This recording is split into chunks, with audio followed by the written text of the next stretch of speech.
तो recording on हो चुकी है।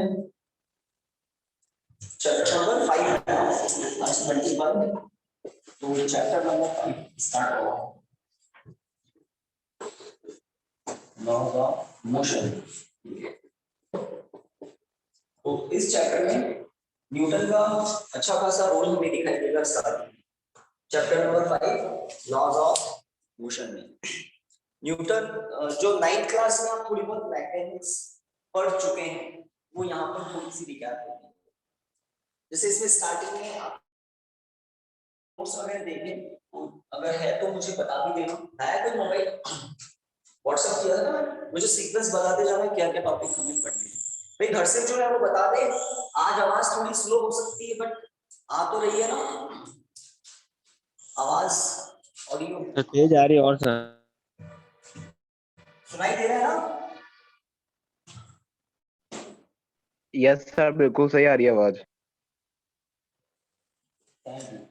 तो चैप्टर नंबर 5 की जो स्टार्ट है लॉज ऑफ मोशन में I think rest state motional state कुछ ऐसे ही फटाफट बता दो। फर्स्ट टॉपिक हाँ क्या है? लॉ ऑफ इनर्शिया या rest state motional state? Stationery state. हाँ ठीक है। तो बहुत ही ऑर्डिनरी सी बात है। अगर कोई बॉडी किसी प्लेटफॉर्म पर रखी हुई है और हमने एक स्टॉप वॉच ऑन कर दी थी 0 पे, बॉडी की जो पोजीशन है उसको नोट कर लिया t 0। देन दूसरे t1 t2 t3 other time पर भी हमने पोजीशंस को नोट किया। हमने देखा टाइम तो चेंज हो रहा है स्टॉप वॉच में बट पोजीशन चेंज नहीं हो रही। पोजीशन क्या है?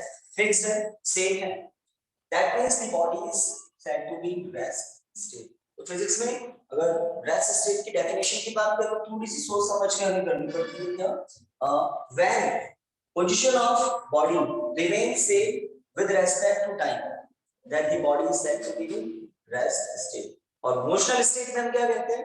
The body changes its position with respect to time. अगर position में time के साथ change हो then the body is said to be in motional state.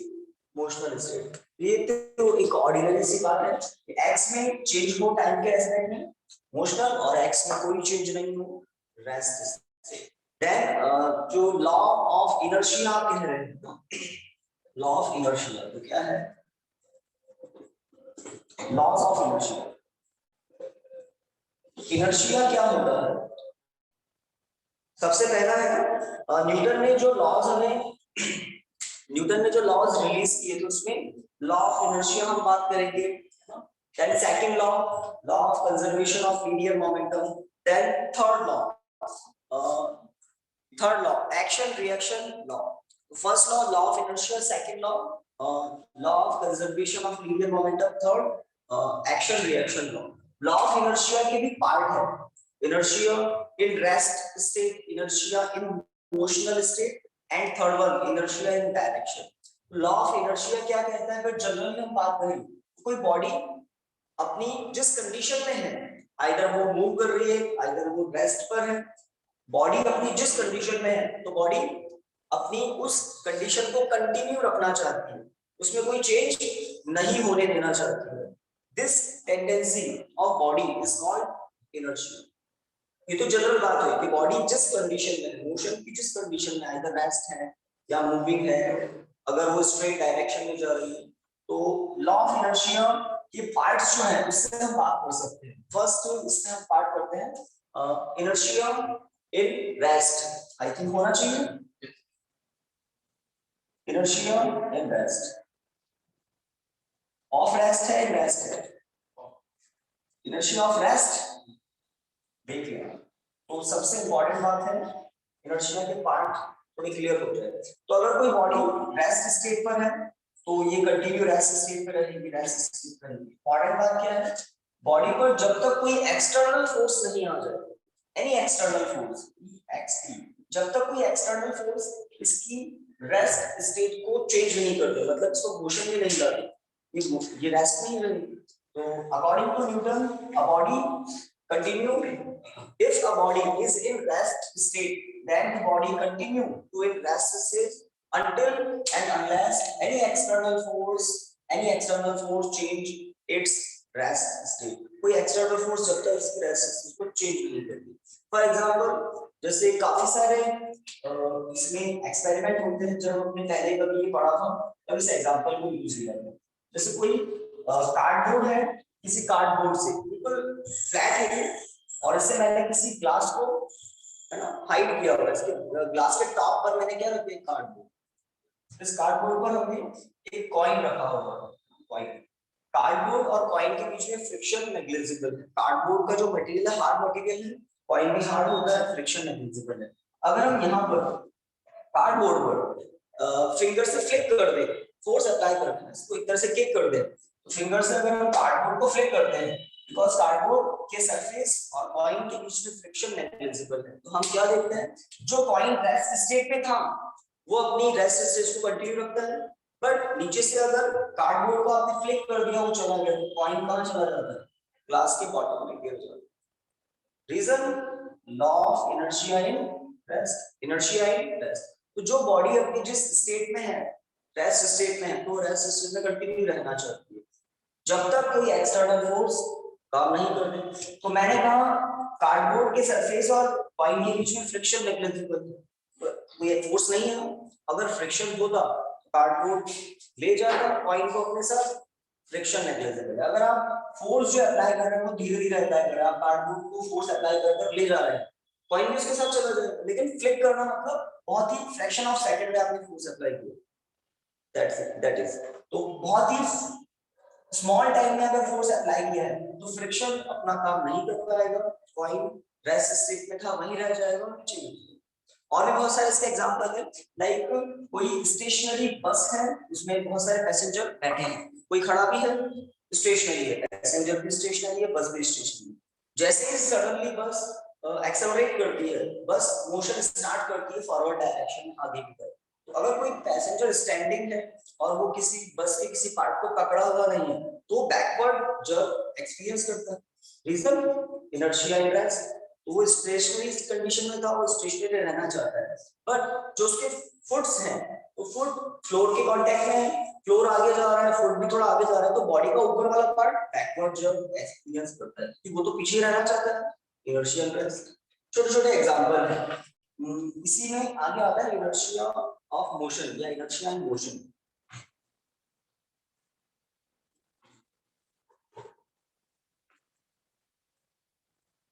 Inertia of motion, तो इसका बिल्कुल उल्टा है कि अगर कोई बॉडी किसी कांस्टेंट वेलोसिटी से किसी पर्टिकुलर डायरेक्शन में मोशन कर रही है, मोशन करती रहेगी तब तक जब तक कोई एक्सटर्नल फोर्स उसके मोशन को चेंज नहीं कर दे, उसको रेस्ट में नहीं ला दे. इसके लिए वही एग्जांपल है, वही बस जो स्टेशनरी थी, दैट को किसी नेशनल हाईवे पर एक कांस्टेंट स्पीड से मोशन कर रही है. वही बस नेशनल हाईवे पर कांस्टेंट स्पीड से मोशन कर रही है और उसमें जितने भी पैसेंजर्स है वो भी सेम स्पीड से मोशन कर रहे हैं. ठीक है. अगर ड्राइवर सडनली ब्रेक अप्लाई करता है तो बस पर ब्रेक अप्लाई किया, बस रुक जाएगी, बट बस में जो पैसेंजर स्टैंडिंग कंडीशन में, ठीक है, तो वो पैसेंजर जो खड़ा हुआ है कांस्टेंट स्पीड से चल रहा था, ब्रेक अप्लाई करते ही वो पैसेंजर फॉरवर्ड डायरेक्शन में जर्क एक्सपीरियंस करेगा. रीजन वही है, पैसेंजर के फुट बस के कांटेक्ट में है, फुट और बस के फ्लोर के बीच में फ्रिक्शन है, तो रिटार्डेशन सबसे पहले कहां आएगा, फुट पर, बट जो बॉडी का ऊपर वाला पार्ट है वो तो आगे की तरफ मोशन कर रहा था, तो फॉरवर्ड जर्क एक्सपीरियंस करने का यही एक रीजन. जब तक पैसेंजर इधर उधर अपने हाथ से बस के किसी पार्ट को पकड़ेगा नहीं, बॉडी के ऊपर वाले पार्ट पर भी रिटार्डेशन अप्लाई करने के लिए, अदरवाइज वो नहीं पकड़ेगा तो आगे. इससे भी समझ सकते हैं आप, अगर फ्लोर पर किसी पर्सन को इस तरह के वो होता है ना स्केटिंग बॉल बियर्स वाले शूज, स्केटिंग पहनाकर खड़ा कर दिया, बस कंटिन्यू चल रही है, ड्राइवर ने सडनली ब्रेक अप्लाई किया, अब तो हमने फुट और सरफेस के बीच में भी फ्रिक्शन हटा दिया, बॉल बियरिंग वाले स्केटिंग्स पहनाकर खड़े कर दिया, तो आप देखेंगे जैसे बस ब्रेक लगाएगी पर्सन फ्लोर पर आगे की तरफ मोशन करने लग जाएगा. Reason, inertia of motion. Person पर थोड़ी एक्सटर्नल फोर्स आ रहा है, एक्सटर्नल फोर्स कब आता है? जब पर्सन बस के किसी पार्ट को पकड़ ले और नीचे फुट पर भी फ्रिक्शन है, तो बस पर ब्रेक अप्लाई किया, बस पर रिटार्डिंग फोर्स आ गया, वो रिटार्डिंग फोर्स पर्सन पर भी अप्लाई हो जाता है जब वो बस के किसी पार्ट को ग्रिप करके रखे, और अदरवाइज मोशन करेगा। तो एक्सटर्नल फोर्स का इंपॉर्टेंस है। एक्सटर्नल फोर्स ही ऐसा वो फोर्स होता है जो मोशनल स्टेट या रेस्ट स्टेट में चेंज कर सकता है, चेंज करता है। एक होता है इनर्शियल डायरेक्शन भी होता है, इनर्शिया ऑफ डायरेक्शन। इसमें व्हीकल से आप ज्यादा अच्छे से समझेंगे। अगर कोई व्हीकल स्ट्रेट हाईवे पर बिल्कुल स्ट्रेट ही चल रहा है ना, सब पैसेंजर बिल्कुल ओके कंडीशन में चल रहे हैं, बट सडनली अगर ड्राइवर राइट टर्न लेता है, मूविंग बस है और राइट टर्न लेता है, तो पैसेंजर को लेफ्ट साइड में जर्क एक्सपीरियंस होता है। लेफ्ट साइड इनर्शियल डायरेक्शन हम अच्छे से जानते हैं, वेलोसिटी वेक्टर क्वांटिटी है। वेलोसिटी कल भी हमने बात की थी, वेलोसिटी वेक्टर क्वांटिटी है। अगर वेलोसिटी की डायरेक्शन आप चेंज करते हैं, that means you have to need some acceleration. Without acceleration velocity change नहीं हो सकती है। और acceleration कब आता है? जब कोई ना कोई फोर्स हो। तो फोर्स होगा तो acceleration आएगा, acceleration होगा तो velocity चेंज होगी। तो जब कोई पर्सन किसी स्ट्रेट डायरेक्शन में मोशन कर रहा है और जिस व्हीकल में वो मोशन कर रहा है, व्हीकल में राइट टर्न लिया, तो वो लेफ्ट जर्क एक्सपीरियंस क्यों करता है? क्योंकि वो अपनी डायरेक्शन को कंटिन्यू रखना चाहता है। अब बस राइट चलेगी तो उसको एक इल्यूजन होता है, या उसका रेस्ट बॉडी पार्ट उसी डायरेक्शन में रहना चाहता है। जो बॉडी पार्ट बस के कांटेक्ट में है वो तो बस के डायरेक्शन में जाने लग जाता है, बट रेस्ट बॉडी पार्ट को अपनी डायरेक्शन में कंटिन्यू रहना चाहता है। That is called inertia in direction. तो खेल किसका है? सारा एक्सटर्नल फोर्स का। अगर एक्सटर्नल फोर्स अकाउंट में आ जाए, अगर रोल में आ जाए, तो चेंज होता है, और अगर एक्सटर्नल फोर्स रोल में नहीं आता है, प्ले में नहीं आता है, तो चेंज नहीं होता है। क्या चेंज नहीं होता है? रेस्ट स्टेट में बॉडी है तो रेस्ट नहीं रहेगी in the absence of external force. अगर कोई बॉडी मोशन कर रही है तो मोशन ही करती रहेगी, अगर एक्सटर्नल फोर्स ब्रेक नहीं लगा रहा है। अगर कोई बॉडी एक पर्टिकुलर डायरेक्शन में मोशन कर रही है तो वो उसी डायरेक्शन में करती ही रहेगी, अगर कोई एक्सटर्नल फोर्स नहीं है, डायरेक्शन में चेंज करने वाला फोर्स है ही नहीं। This is called inertia. I think होता है कुछ 9th क्लास में इनर्शिया के बारे में। इनर्शिया तो ये तो कुछ इनर्शिया को हमने डिवाइड करके आपको बताया। न्यूटन ने एक और इम्पोर्टेंट बात बताई है, सेकंड लॉ ऑफ मोशन जिसको कहते हैं।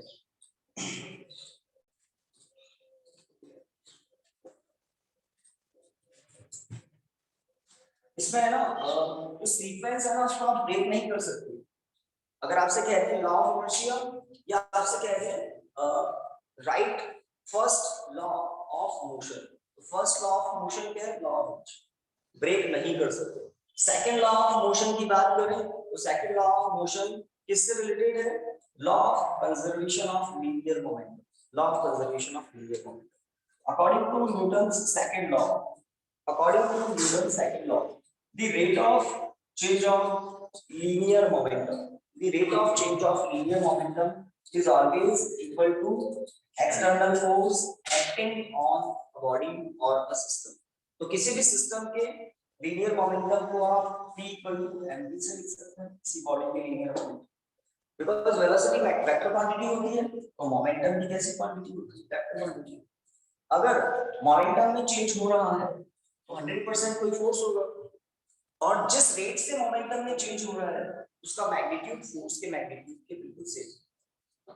अगर एक्सटर्नल फोर्स ज्यादा मैग्नीट्यूड का है तो rate of change of linear momentum by default ज्यादा होगा, और एक्सटर्नल फोर्स कम मैग्नीट्यूड का है तो मोमेंटम में चेंज लो रेट से होगा। और अगर एक्सटर्नल फोर्स हो ही नहीं तो मोमेंटम में चेंज होगा ही नहीं, मोमेंटम कांस्टेंट। आपको डिफरेंशिएशन का एक रूल पता होगा, कांस्टेंट का डिफरेंशिएशन 0 होता है। तो अगर मोमेंटम कैसा हो? कांस्टेंट हो, एक्सटर्नल फोर्स हो ही नहीं, तो आप इस फॉर्मूले से देख सकते हैं dp/dt क्या मिलेगा? 0। इसका मतलब एक्सटर्नल फोर्स एब्सेंट है। तो एक इम्पोर्टेंट भी है और बहुत छोटा, सबसे कॉम्पैक्ट लॉ भी इसको आप कह सकते हैं। according to second law of motion, the rate of change of linear momentum is always equal to force on the body, is always equal to force on the body. और इससे का आगे कुछ काम भी हम देखेंगे। इसी से आप एक चीज बाद में बताएंगे इम्पल्स के बारे में। इम्पल्स एक डेफिनेशन है, इम्पल्स एक फिजिकल क्वांटिटी। तो फर्स्ट लॉ इनर्शिया से रिलेटेड है, second law conservation of linear momentum से। क्यों है कंजर्वेशन ऑफ लीनियर मोमेंटम से? हम इसमें ऐसे भी कहते हैं, in the absence of external force the linear momentum of any system remains constant, remains conserved. अगर एक्सटर्नल फोर्स सिस्टम पर है ही नहीं, या बहुत सारे फोर्स हैं बट उनका वेक्टर सम क्या है? जीरो। नेट फोर्स क्या है सिस्टम पर? जीरो। तब सिस्टम का लीनियर मोमेंटम कंजर्व रहता है, दैट मींस चेंज नहीं होता। उल्टा भी कह सकते हैं, और rate of change of linear momentum external force होता है, ऐसा भी कह सकते हो। दो तरीके हैं, दो वेज यहां पर। तो सेकंड की बात हुई, थर्ड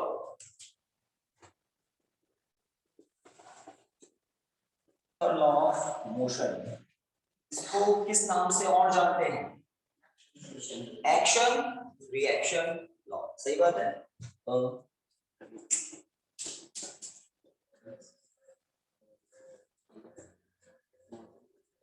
एक्शन रिएक्शन लॉ, तो इसका स्टेटमेंट तो आप सब जानते होंगे।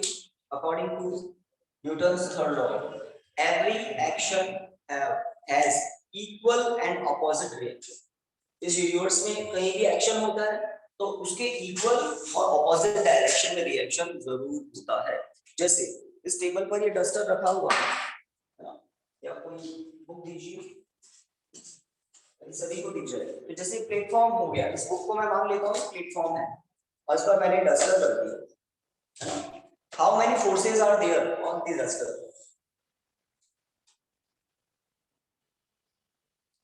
डस्टर है, कुछ तो मास है इसका, मैंने इसको इस बुक पे रख दिया और मैंने इसको बिल्कुल स्टेबल रखा हुआ है, ये बिल्कुल मोशन नहीं कर रहा है, लेट बिल्कुल मोशन नहीं कर रहा। How many forces are there on the duster? Two forces, बिल्कुल सही सोच रहे हैं। It's weight, that means gravitational force vertically downward, और जिस प्लेटफॉर्म पर इस बॉडी को रखा हुआ है उस प्लेटफॉर्म का नॉर्मल रिएक्शन फोर्स होता है अपवर्ड। तभी तो वो नॉर्मल रिएक्शन फोर्स इसके वेट को बैलेंस कर रहा है, स्टेशनरी है। अगर मैं नीचे से इस बुक को हटा दूं, प्लेटफॉर्म को हटा दूं जिसका नॉर्मल रिएक्शन ऊपर की तरफ है, तो बॉडी कहां जाएगी? नीचे की तरफ जाएगी। कौन लेकर जाएगा इसको? इसका वेट। तो वेट को बैलेंस कर रहा है नॉर्मल रिएक्शन, है ना। तो किसी भी टेबल पर जो ऑब्जेक्ट रखा हुआ है वो क्यों रखा हुआ है स्टेशनरी? बिकॉज़ उसके वेट को कोई नॉर्मल रिएक्शन बैलेंस कर रहा है। तो नॉर्मल रिएक्शन क्या है? रिएक्शन फोर्स, और W क्या है? वेट क्या है? Action force. ठीक है। और भी इसके एग्जांपल है, अगर आप किसी थ्रेड से किसी ऑब्जेक्ट को सस्पेंड किए हुए हैं, एक ऑब्जेक्ट है जिसको किसी थ्रेड से आपने सस्पेंड किया हुआ है, इस केस में भी बॉडी पर दो फोर्स हैं। which two force? first its own weight vertically downward and normal reaction कहां पर है? upward। नहीं, मतलब मैंने तो इसको किसी टेबल पर रखा ही नहीं, ये तो एयर में सस्पेंडेड है। स्प्रिंग भी नहीं है, रिस्टोरिंग भी नहीं है। ये जो थ्रेड है ना, इस थ्रेड में फोर्स जनरेट होता है, टेंशन। बॉडी का वेट डाउनवर्ड, तो वेट को बैलेंस कौन करता है इस केस में? जब आपको किसी थ्रेड को यूज नहीं कर, थ्रेड नॉन स्ट्रेचेबल है, इसको आप स्ट्रेच नहीं कर सकते, ये कोई रबर की रबर नहीं है, ओके, स्प्रिंग भी नहीं। तो थ्रेड है, नेग्लिजिबल वेट है और स्ट्रेचेबल नहीं है। तो जिस थ्रेड से आपने बॉडी को सस्पेंड किया उस थ्रेड में टेंशन होगा। आप खुद सोच सकते हैं, अगर बॉडी का मास कम होगा तो स्ट्रिंग में टेंशन कम होगा, स्ट्रिंग बोल रहा हूँ, स्प्रिंग नहीं। और अगर बॉडी का मास ज्यादा है तो उतना ज्यादा टेंशन होगा। अब स्ट्रिंग की एक कैपेसिटी होती है, स्ट्रिंग की एक लिमिट होती है टेंशन को सहन करने की। आप बॉडी का मास बढ़ाते जाएंगे, टेंशन बढ़ता जाएगा, एक कंडीशन आएगी कि स्ट्रिंग ब्रेक भी हो सकती है, ये थ्रेड ब्रेक भी हो सकता है। तो टी बैलेंस कर लेता है वेट को, बैलेंस कर लेता है। टेंशन फोर्स भी तो होता है, शायद कल ही आपको बता रहा था सेंट्रीपिटल फोर्स के बारे में। अगर किसी स्टोन को थ्रेड से टाइट कर लें और ड्रिल करें तो टेंशन आता है, और वो टेंशन फोर्स होता है टुवर्ड्स द सेंटर। कल बात कर रहे थे। यहाँ पर भी टेंशन फोर्स भाई इक्विलिब्रियम में है, ये बॉडी आपको बिल्कुल स्टेशनरी दिख रही है, दैट मींस नेट फोर्स 0 है, तो 0 कब होगा जब वेट को बैलेंस करने वाला अपोजिट फोर्स होगा। तो इसमें एक्शन फोर्स कौन सा है, रिएक्शन फोर्स कौन सा है? एक्शन है W और रिएक्शन है। जैसे किसी रफ सरफेस पर कोई पर्सन वॉक कर रहा है या रन कर रहा है, तो वॉक कर रहा है या रन कर रहा है तब भी एक्शन रिएक्शन, वो अपने फुट से सरफेस को पीछे की तरफ पुश करता है और सरफेस उसको आगे पुश कर देता है। अगर फ्रिक्शन नहीं हो, अगर सरफेस पर फ्रिक्शन नहीं हो तो रनिंग नहीं हो पाएगी। आइस फ्लोर पर किसी पर्सन को कहे स्टार्ट रनिंग, तो वो कोशिश करेगा और स्लिप खाकर गिर भी सकता है। तो फ्रिक्शन, तो एक्शन होगा तो रिएक्शन होगा। और भी बहुत सारे एग्जांपल हैं, अगर किसी गन से बुलेट को फायर करें तो बुलेट फॉरवर्ड डायरेक्शन में आगे जाती है और उतना का उतना फोर्स गन पर बैकवर्ड डायरेक्शन में, बिकॉज गन का मास ज्यादा है, गन को कोई पर्सन होल्ड करके भी रखा हुआ है तो गन पीछे नहीं जाती ज्यादा दूर, बट बुलेट का मास कम होता है और बुलेट को कोई आगे पकड़ के तो रखा हुआ नहीं, वो आगे चले जाती है। एक्शन रिएक्शन होता है। जब बोट जो होती है, बोट जो छोटी बोट होती है जिनको चलाने के लिए, है ना, एक क्या बोलते हैं उसको, क्या बोलते हैं, हाँ चप्पू। तो बोट को चलाने के लिए इससे वाटर को चप्पू से बैकवर्ड पुश करते हैं और तो क्या अप्लाई किया, बैकवर्ड फोर्स अप्लाई किया वाटर पर बैकवर्ड फोर्स अप्लाई किया और वाटर में उतना का उतना फोर्स बोट वाले सिस्टम पर अप्लाई कर दिया। एक्शन रिएक्शन के बहुत सारे एग्जांपल हैं। तो third law of motion, action reaction law, statement क्या है, every action has equal and opposite reaction, equal in magnitude, opposite in direction। Okay, तो मुझे फटाफट टॉपिक बताएं, नेक्स्ट टॉपिक क्या होना चाहिए। इम्पल्स, इम्पल्स ही है ना, इम्पल्स क्या है,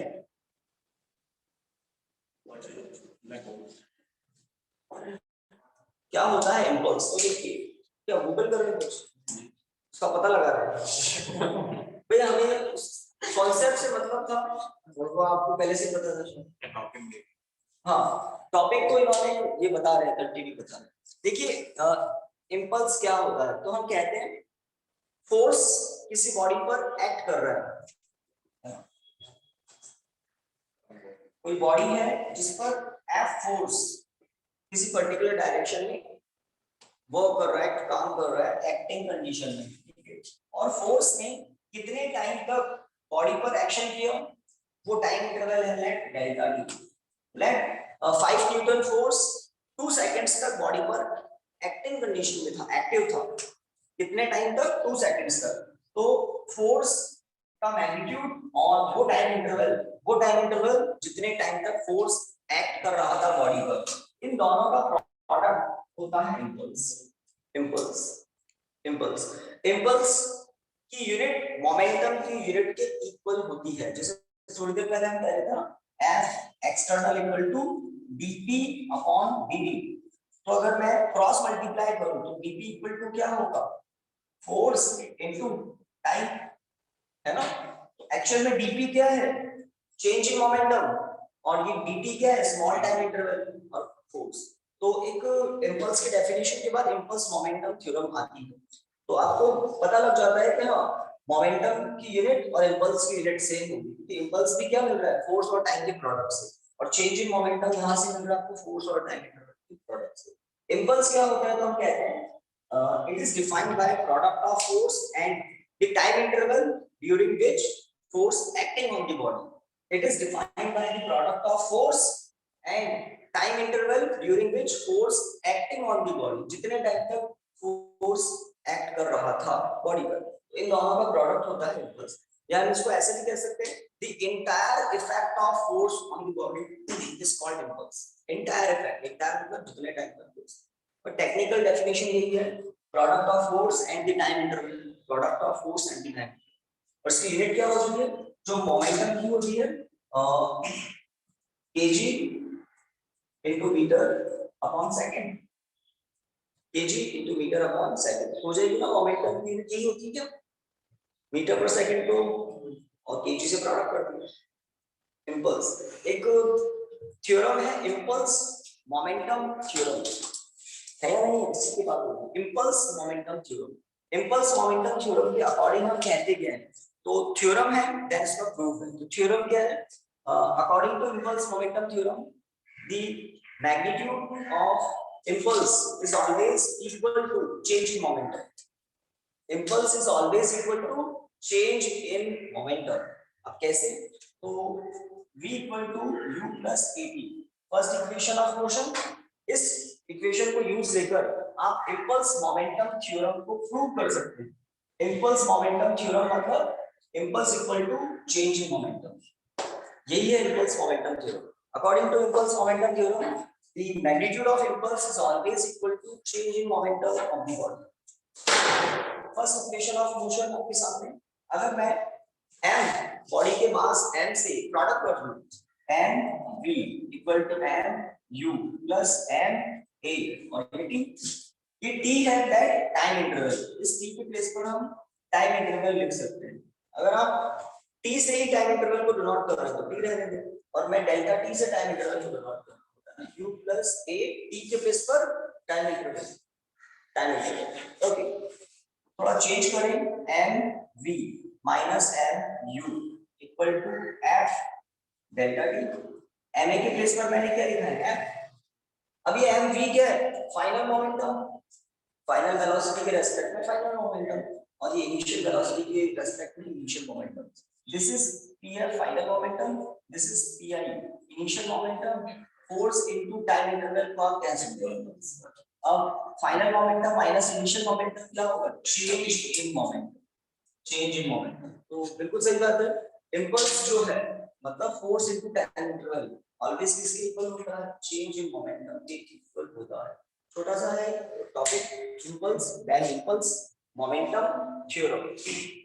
तो चैप्टर की स्टार्टिंग में हमने रेस्ट स्टेट, इमोशनल स्टेट की बात की, then laws of inertia, there is three laws of inertia, then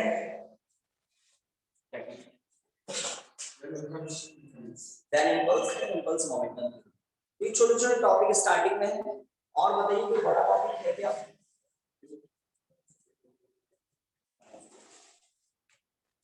देखो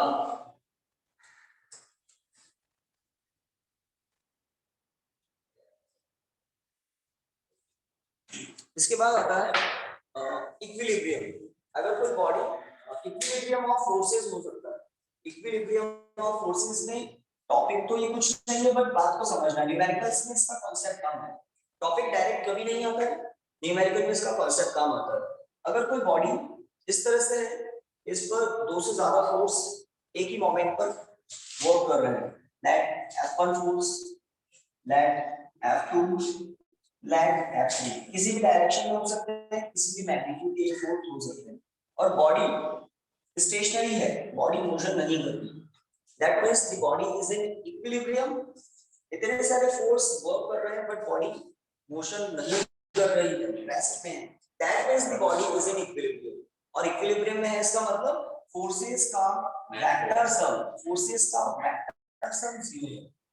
अब ये बिल्कुल थ्योरेटिकल इंफॉर्मेशन है, फोर्सेस का वेक्टर सम 0 है। ये इक्वेशन इसलिए यूज नहीं आता है बिकॉज़ जब हम प्रैक्टिकली वेक्टर सम करते हैं तब हम इन फोर्सेस के बीच में एंगल को यूज लेकर, वो जो फॉर्मूला है, कौन सा फॉर्मूला, दो वेक्टर्स का रिजल्टेंट फाइंड करने का फॉर्मूला आपको एक बार बताया था, a square plus b square plus 2ab cos theta.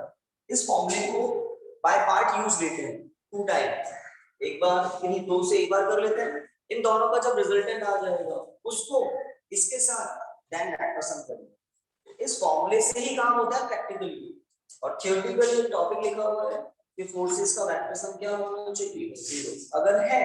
अगर है तो बॉडी इक्विलिब्रियम है, और अगर फोर्सेस का वेक्टर सम 0 के इक्वल नहीं है, इसका मतलब नेट फोर्स जरूर कुछ होगा, उस नेट फोर्स की डायरेक्शन में बॉडी कुछ नहीं होगी।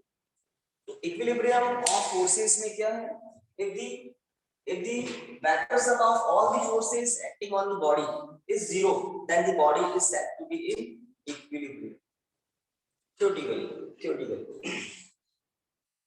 अब इंपॉर्टेंट टॉपिक तो इस चैप्टर का जो है वो है फ्रिक्शन। आया क्या? फ्रिक्शन बहुत बहुत बहुत काम का है। फ्रिक्शन से रिलेटेड क्वेश्चन बहुत अच्छे होते हैं।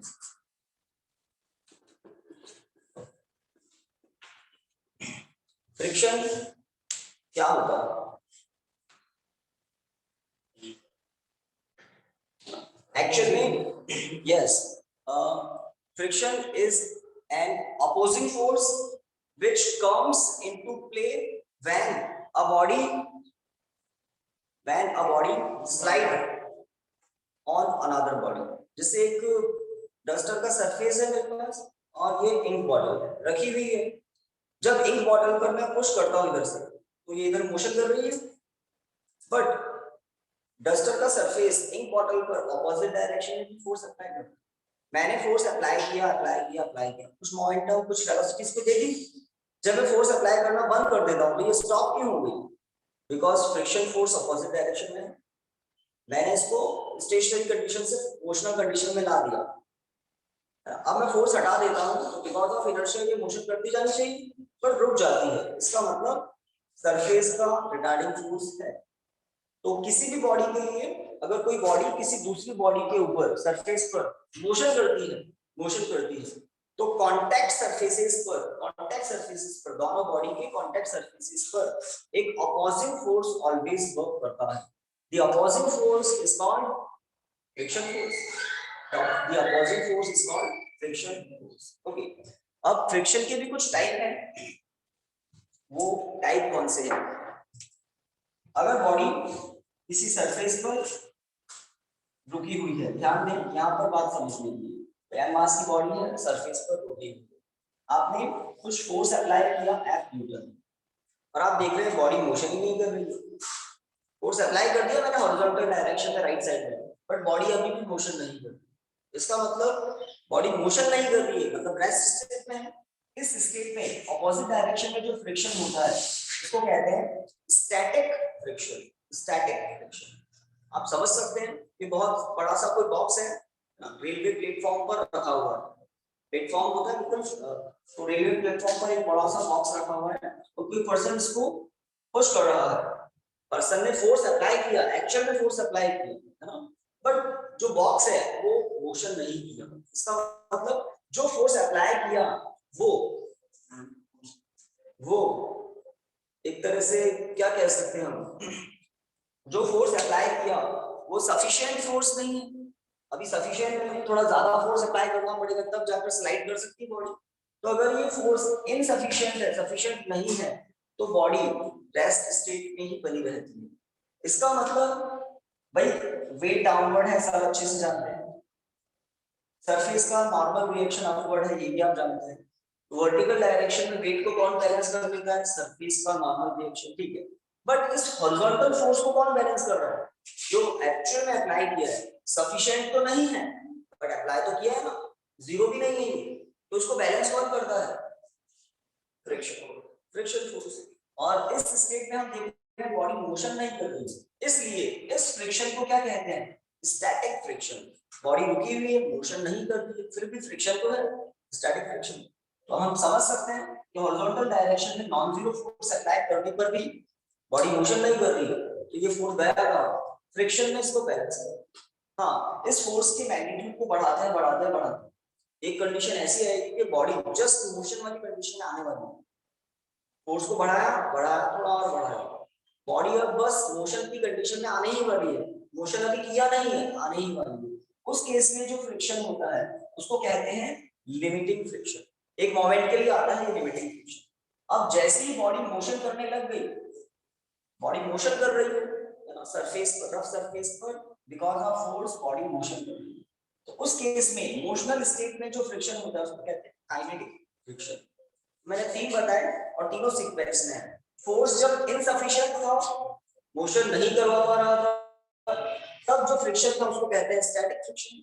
फोर्स की वैल्यू में इंक्रीमेंट किया, एक मोमेंट ऐसा आता है जब बॉडी जस्ट मोशन करने ही वाली है, स्टार्ट किया नहीं, कर देनी वाली है, उस मोमेंट पर फ्रिक्शन होता है लिमिटिंग फ्रिक्शन।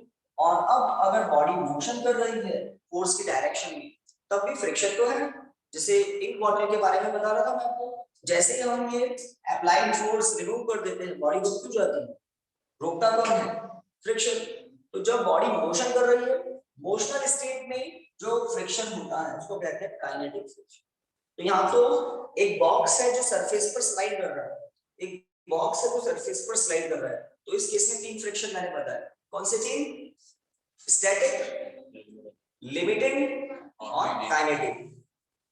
अब एक और होता है, बहुत से ऐसे ऑब्जेक्ट्स होते हैं जो स्लाइड नहीं करते, रोल करते, रोल करते हैं, जैसे सिलिंड्रिकल बॉडीज होती है, व्हीकल के टायर्स होते हैं, रिंग, डिस्क, बहुत से ऐसे ऑब्जेक्ट हैं, स्फीयर, जो स्लाइड नहीं करते, जो रोल करते हैं। अगर कोई बॉडी किसी इंक्लाइंड सरफेस पर रोल करती हुई नीचे आ रही है, मतलब रोलिंग मोशन कर रही है, उस केस में जो फ्रिक्शन होता है बहुत कम होता है, रोलिंग फ्रिक्शन सबसे मिनिमम होता है, बट होता तो है। अगर किसी व्हीकल को आप है ना स्टार्ट करके ऑन करके चला के छोड़ दें तो कुछ देर बाद एक्सेलरेट नहीं करे तो रुकेगा ना वो। बहुत सारे फ्रिक्शन होते हैं, मशीनरी के फ्रिक्शन भी होते हैं, एयर रेजिस्टेंस भी होता है, बट यहाँ पर जो छोटा सा पोर्शन कांटेक्ट में आया अपोजिट डायरेक्शन में जो फ्रिक्शन होता है उसको बोलते हैं रोलिंग फ्रिक्शन, रोलिंग फ्रिक्शन। ये तो इंक्लाइंड सरफेस है, हॉरिजॉन्टल सरफेस में भी होगा। अगर कोई बॉडी किसी सरफेस पर रोल कर रही है उस केस में अपोजिट डायरेक्शन में जो फ्रिक्शन होता है that is called rolling friction. यहाँ जो बॉक्स है बॉक्स को रोल नहीं कर सकता, ये तो स्लाइड ही करेगा, तो इसमें तीन होते हैं, static, limiting, then kinetic. Limiting friction की वैल्यू मैक्सिमम होती है, काइनेटिक फ्रिक्शन के केस में फ्रिक्शन कम होता है, कम हो जाता है, और रोलिंग फ्रिक्शन सबसे कम होता है, मिनिमम। अब कितने टाइप हो गए फ्रिक्शन के, वो इसमें थ्री और रोलिंग फ्रिक्शन। अब फ्रिक्शन का एक फॉर्मूला है उस पर बात कर लेते हैं, टाइम बताओ है 5 मिनट्स है ना।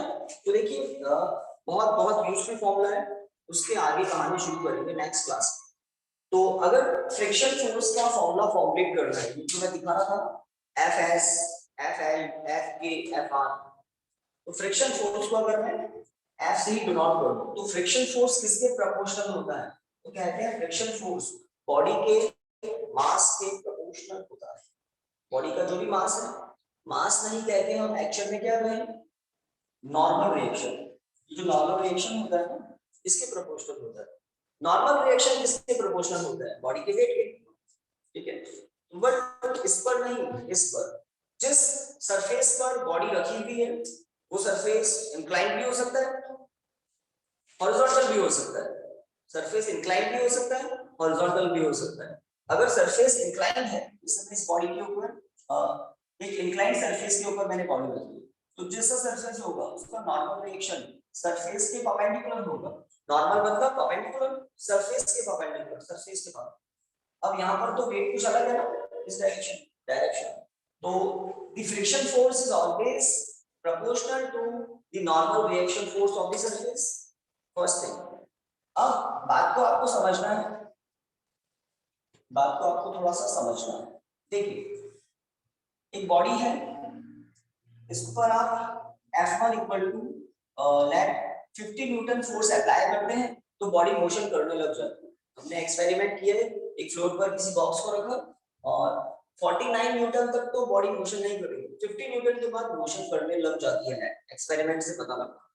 अब आपने इसके ऊपर एक बॉक्स और रख दिया है ना, देखो सरफेस एरिया उतना ही है जो कांटेक्ट में पहले था, सरफेस और बॉडी जो बॉटम वाली बॉडी है उसका सरफेस एरिया वही है, नेचर भी वही है, सब कुछ वही है। बट अब हम देख रहे हैं कि जब हम 50 न्यूटन फोर्स अप्लाई करते हैं बॉडी मोशन ही नहीं करती। व्हाई? बिकॉज वेट इंक्रीज हो गया है, नॉर्मल रिएक्शन भी इंक्रीज हो गया है। जितना वेट ज्यादा होगा नॉर्मल रिएक्शन ज्यादा होगा।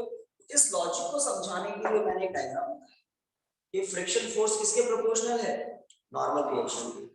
50 न्यूटन पर अब बॉडी मोशन क्यों नहीं कर रही है, क्योंकि नॉर्मल रिएक्शन बढ़ गया है। तो कौन बढ़ गया है, अपोजिंग फोर्स फ्रिक्शन बढ़ गया है। अब जितना फ्रिक्शन फोर्स बढ़ गया है उतना ही आपको इस डायरेक्शन में फोर्स बढ़ाना पड़ेगा ना। हो सकता है 70 न्यूटन पर मोशन करे, है ना। हाँ एक दूसरी बात, यही बॉक्स है वही वाला, सबसे पहले वाला जो बॉक्स है, हमने इस बॉक्स को उठाकर किसी ऐसे सरफेस पर रख दिया जो काफी स्मूथ है ना।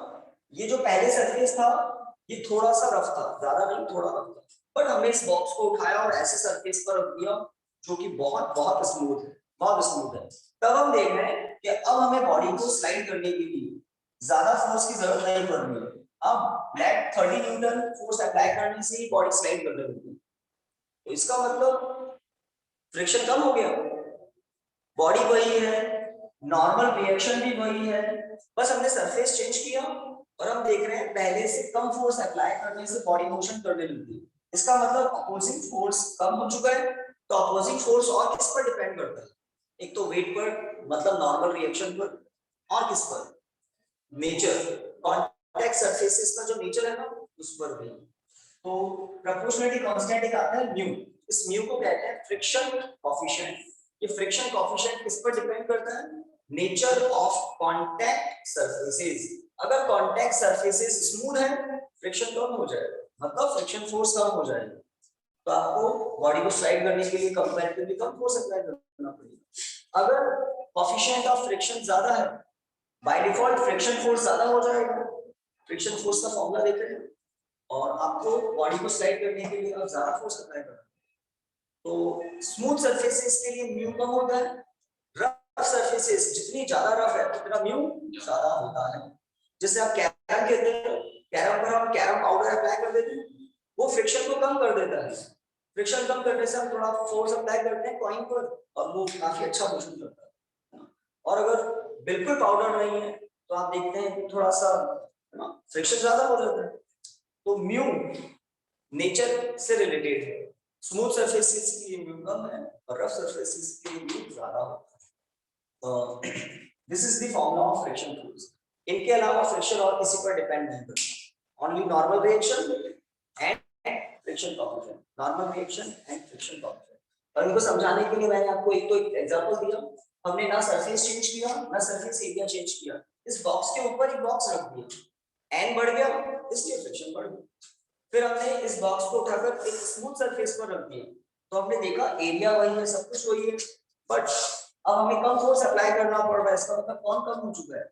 फ्रिक्शन। इसका मतलब फ्रिक्शन नेचर पर भी डिपेंड करता है, कांटेक्ट सरफेसेस के नेचर पर भी डिपेंड। ओके, तो इन दो फिजिकल क्वांटिटी पर फ्रिक्शन डिपेंड करता है।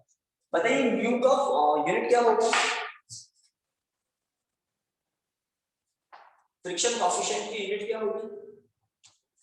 तो यूनिट लेस। देखो नॉर्मल रिएक्शन एक फोर्स ही तो होता है, वेट को बैलेंस करने वाला force, normal reaction. Friction force is also a force. तो फ्रिक्शन कोएफिशिएंट की कोई यूनिट नहीं होती, एक फैक्टर होता है, एक फैक्टर होता है। इसकी वैल्यू कुछ आपको न्यूमेरिकल में गिवन होती है, 0.1 0.2 0.5, कुछ भी, जितना ज्यादा है उतना फ्रिक्शन ज्यादा है, इस तरह से। ठीक है, तो कल हम आगे का कुछ काम करेंगे। एक तो इंपॉर्टेंट टॉपिक है motion of bodies attached with pulley, attached with a pulley, pulley mass system का मोशन होगा। देन आगे भी बहुत अच्छे अब टॉपिक, अब डेरिवेशन वाला पार्ट स्टार्ट हो जाएगा। ठीक है, आज की क्लास में स्टॉप करते हैं। Thank you. ज्यादा तो नहीं रहेगा था टाइम?